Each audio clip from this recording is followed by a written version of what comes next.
Bonjour à tous, je reviens ici pour continuer à discuter des principes transcendantaux, des principes de l'ascension, des principes de cette philosophie transcendantale du non-être. Et ce qui est essentiel de comprendre, c'est que l'on doit s'aimer soi-même, avant d'aimer les autres, on doit se sauver soi-même avant d'avoir besoin de sauver les autres, on doit se guérir soi-même avant de chercher à guérir les autres. C'est important de savoir que on doit se pardonner à nous-mêmes avant de pouvoir pardonner aux autres. Il faut d'abord s'occuper de soi, plutôt que d'essayer d'influencer les situations de choses qui ne sont pas très très proches de nous. On doit vraiment commencer par s'occuper de nous. Et c'est vraiment une des clés. L'amour que l'on peut se donner à soi-même, c'est vraiment la clé de l'ascension. Cela dit, on est tous connectés, on est tous un. Et donc tout ce que l'on peut faire pour assister le monde autour de nous nous est reflété 10 fois, de toute manière. Il faut être dévoué à notre transformation psychologique, à notre évolution personnelle, à notre ascension, et de faire le plus possible pour célébrer tous les pas qui nous guident vers cette intégration de la lumière qui est notre nature réelle. Et donc, tous les pas qui nous amènent plus près de l'amour, c'est important, mais vraiment arriver à vraiment se considérer que il faut vraiment commencer à s'aimer soi-même, et tout ce que euh, on peut, tout ce qui nous permet d'aimer nous permet de renforcer cet amour. Donc vraiment se concentrer sur les choses ce que l'on est capable d'aimer pour arriver à repousser les limites, la frontière, parce qu'on a tous des limites, des limitations dans notre habilité à aimer la vie autour de nous. Parce que bon, il y a quand même des contrastes, il y a des choses un peu difficiles à accepter. Donc, et essayer de repousser ces limites un petit peu plus tous les jours, parce qu'il y a une énorme fraude intellectuelle qui a été promulguée et qui conditionne toute la société, c'est l'arbre de la connaissance, la séparation du bien ou du mal. C'est vraiment le diable, le faux moi qui a créé ça pour séparer, pour nous faire perdre cet état de grâce. Alors que l'arbre de la vie, c'est la perfection, c'est l'amour infini, c'est la connexion éternelle avec la vie. Donc il faut c'est la polarité de la lumière, où tout est intégré, plutôt que de tout est divisé et séparé. Cet arbre de la vie, c'est l'œuvre de Dieu, alors que cet arbre de la connaissance, c'est le serpent qui est venu pour créer cette confusion, au départ. Donc il faut arriver à s'ancrer dans cette connaissance, cet arbre de la vie. Sinon on a l'impression que notre branche a été coupée de l'arbre, on est déconnecté. Donc on doit s'ancrer de plus en plus dans la terre. Savoir qu'il y a des périodes d'examen qui se préparent, pour toute l'humanité. Bientôt, il va y avoir les examens, ça va être assez sérieux. Enfin, je veux dire assez sérieux, il suffit d'être relax et de s'occuper de soi, d'écouter la voix à l'intérieur plutôt que toutes ces voix extérieures, bien que la vie soit un grand miroir. L'univers entier est un miroir qui nous reflète éternellement ce que l'on produit à l'intérieur. Tout vient de l'intérieur, comme disait Emmanuel Kant. Tout nous est donné par notre intuition, et après on doit le comprendre intellectuellement aussi. Je vais tirer quelques cartes, on va voir avec le Dakini. La plus haute sagesse pour nous aujourd'hui, c'est Shiva, le pilier de lumière, le pouvoir, la connaissance, le pouvoir du feu, mettre sa main sur la lumière. C'est vraiment, on nous donne plus de pouvoir. On va nous donner, avec ce solstice qui arrive, et puis après il y aura des éclipses. Il va y avoir une fondation qui va nous être donnée, une fondation qui va pouvoir créer cette sécurité, ce bien-être. Après ça, ce que l'on en fait, c'est qui va nous ancrer dans la vie. Pendant très longtemps, je vivais un peu en orbite parce que je considérais que le monde était tellement chaotique, tellement fou. Je vivais un peu en orbite au-dessus de toutes les choses, mais l'univers m'a ramené dans cette réalité physique. Et là, voilà, je suis en train d'atterrir. Je suis vraiment en train de m'ancrer bien comme un arbre. Des fois, j'envie, j'ai parlé d'envie aussi, des fois, j'envie les arbres. Les arbres qui sont des grands stoïques, c'est des êtres extraordinaires, merveilleux, d'une intelligence qui dépasse la compréhension humaine. Mais bon, ils ont une vie, ils sont tous connectés entre eux, ils communiquent entre eux, heureusement ils sont jamais seuls, ils sont toujours bien connectés, même universellement au-delà de la planète. Mais bon, ça c'est des choses qu'on découvrira plus tard. Mais enfin, c'est des êtres qui sont tellement sereins, ils attirent tout à eux-mêmes, ils sont ancrés dans le sol, ils s'élèvent dans le ciel tous les jours, un peu plus tous les jours. Et enfin, notre vie d'être humain doit être appréciée aussi, de toute manière. Ce que l'on doit comprendre, c'est Mercure, le pouvoir de l'intelligence active, le pouvoir de manifester les miracles, de demander à la vie, et la vie nous donne. C'est d'arriver à ne pas se laisser distraire par les illusions. Et donc c'est vraiment le pouvoir de l'un aussi. C'est la carte numéro 1. Vous êtes l'un. Mettez jamais. Vous êtes au centre de votre réalité. Vous êtes le créateur. Vous êtes le directeur. Vous êtes l'acteur principal de votre vie. Tout le reste n'est que secondaire. C'est vraiment ça qui est essentiel à comprendre. Ce que l'on doit faire aujourd'hui, c'est taking up the arms, c'est-à-dire c'est ok de vouloir faire avancer les choses quand même, hein, de pouvoir travailler pour faire avancer les choses. Même si la tortue va avancer à son propre rythme, et c'est elle qui fait avancer le programme, nous, de notre côté, on doit quand même s'activer quand même un petit peu. Seulement, si on veut accélérer les choses, on devient immobile et ça accélère le procédé de manifestation. Donc, c'est pour pas trop non plus s'agiter. Il faut être harmonisé, être serein. L'agitation, c'est le contraire de la sérénité. On doit essayer d'éviter cette agitation permanente. Ça veut dire qu'on peut passer à l'action, mais on doit pouvoir revenir à la non-action, revenir à la paix, au calme, à la tranquillité, à l'immobilité à l'intérieur. C'est des choses qu'on développe, qu'on apprend. Et l'aboutissant, on va trouver ce temple intérieur, c'est l'autopréservation. C'est-à-dire quand il y a trop de chaos à l'extérieur, on va pouvoir trouver cet endroit à l'intérieur où on peut toujours revenir, qui nous protège, qui nous garde. Et à partir de là, on va pouvoir trouver la libération. Hein, c'est blow your mind, qui va vous exploser, tout va exploser. Hein, c'est vraiment une libération de toutes les tensions. On se prépare pour des grands événements cosmiques, mais on a besoin quand même de de connaître cette réalité interne et pouvoir y tourner, s'y retourner, développer ce temple à l'intérieur de nous-mêmes. Alors je voulais aussi adresser l'idée que toutes les prières que l'on fait pour les autres et pour le monde sont en réalité très puissantes et elles nous sont retournées 10 fois. Hein. C'est l'archange Gabriel qui expliquait ça. Et donc, parce que les guérisons suivent les prières.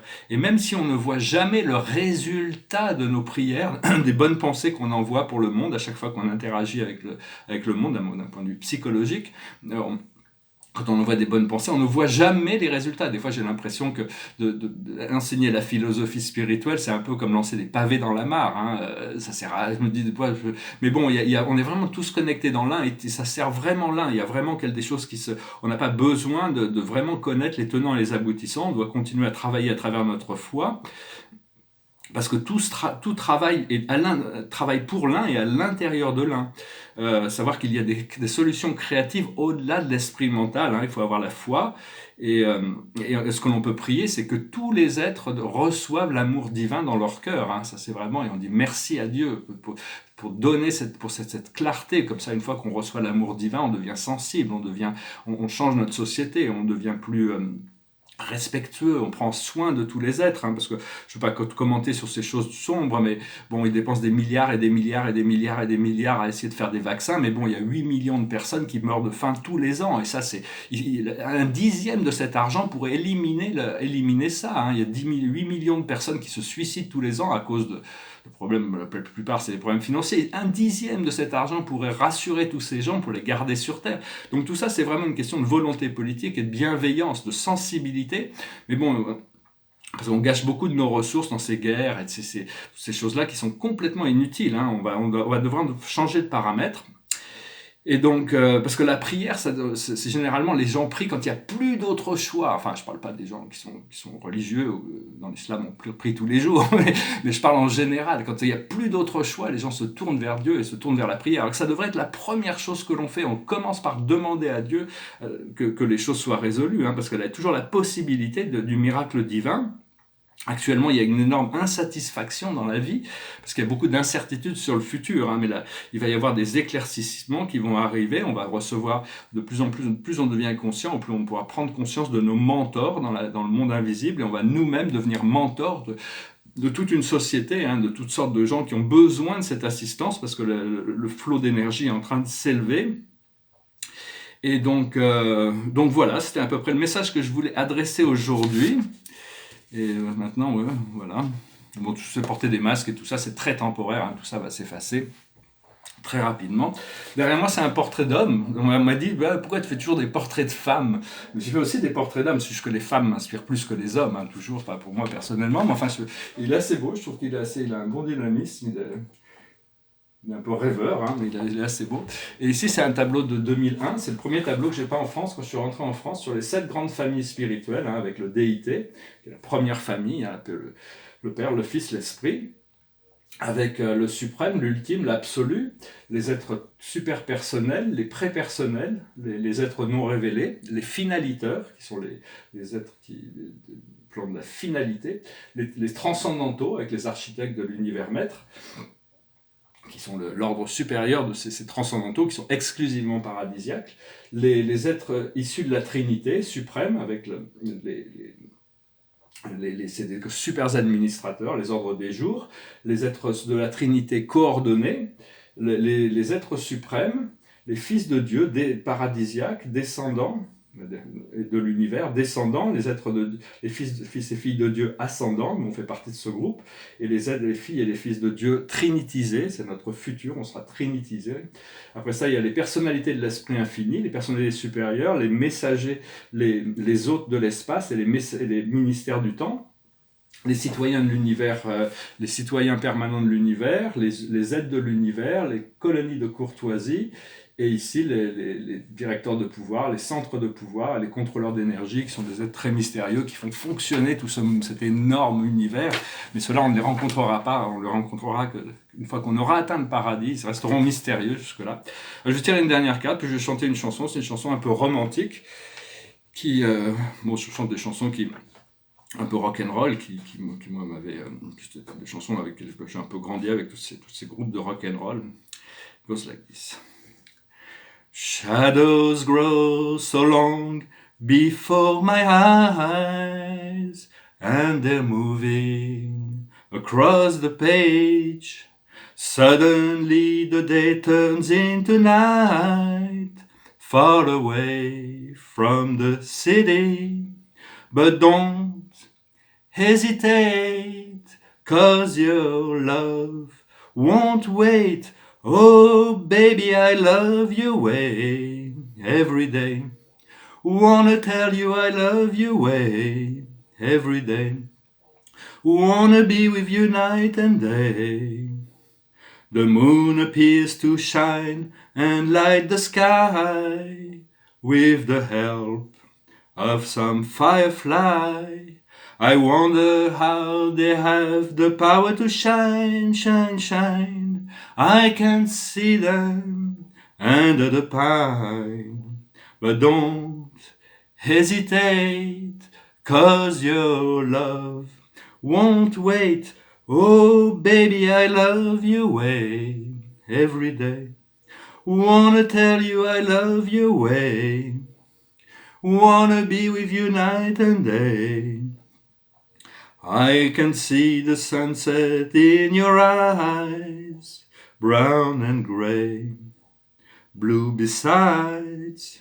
Clouds are stalking highlands in the sun. Wish I could buy one off season, but don't hesitate, 'cause your love won't wait. Oh, baby, I love your way every day. Wanna tell you I love your way. Wanna be with you night and day. Ouais, chanson, it was Peter Frampton, they sing this song. So I'm going to pull one more card. I wanted to wish you a good day. There's like a few things to do. I've been called to send send a message to the President of India today to warn him of this cure I found there is this natural cure that will it's a discovery in biology. This natural cure, this bicarbonate of sodium, the baking soda, is a natural barrier against virality. So take it in a bath and it works. So very soon this will be known all over the world. For the card of the day is the King of Raphael. Warm, generous, honorable, and refined. Yes, you can trust. Capacity to accomplish many things at once. Give free course to your artistic passion. So here is associated with the great god of the ocean, Poseidon. He's got his trident. His trident used to be a weapon, actually, the trident, but hasn't been used in a long time for that. It is more like a power. It's like a magic wand, and so he controls the ocean. For the ocean is a divine living being, and there is countless. We do not know yet all that much about the ocean, but this period of quarantine has actually assisted the world in the ocean in replenishing itself with fish. For we stopped massive elimination of the fish in the sea for a little while, so the planet could regenerate itself. We need to do that. We need to find a balance. For the earth is willing to give, but we have to become aware of the necessity for balance in the future. Well, thank you very much. I wish you a wonderful day, and I'll talk to you later. Namaste.